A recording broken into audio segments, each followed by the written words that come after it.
Elle s'appelait Zeyneb, elle avait 5 jours. C'est à l'hôpital Jeanne de Flandre à Lille que cette petite fille prématurée est décédée vendredi 11 juillet dans le service de néonatologie. Pour le père, le choc est immense. C'est de la tristesse, c'est du dégoût, c'est un tout en fait. Des émotions qu'on ne contrôle pas. Mais je ne vais pas dire de la colère parce que je suis un minimum croyant, etc.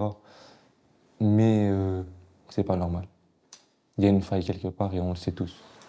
Le nourrisson aurait été laissé sans surveillance par la maternité.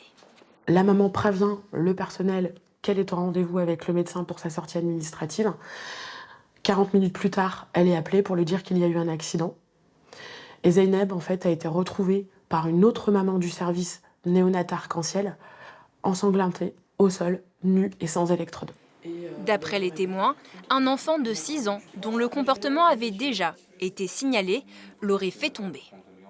Les enquêteurs et l'hôpital nous ont indiqué qu'ils avaient toutes les raisons de penser qu'il s'agissait effectivement de cet enfant qui aurait projeté Zeyneb sur le sol, sur son crâne. Aucun lien officiel n'est encore établi. La famille était pourtant venue pour la qualité des soins et la réputation de la maternité. La grand-mère, elle, n'a même pas eu l'occasion de tenir Zeyneb dans ses bras. Ma petite fille, je la reverrai plus. Je ne pourrai pas la voir grandir. Et pour nous, c'est horrible. Et pour ma fille, encore plus, c'est mon beau-fils. Parce que ma fille est effondrée. Parce qu'il y a aujourd'hui, mais il y a le demain.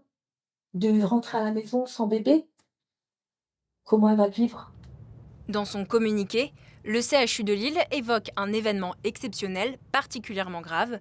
Le procureur de la République a été saisi, mais une enquête interne est aussi en cours. La famille, elle, attend des réponses et que justice soit faite pour Zeyneb.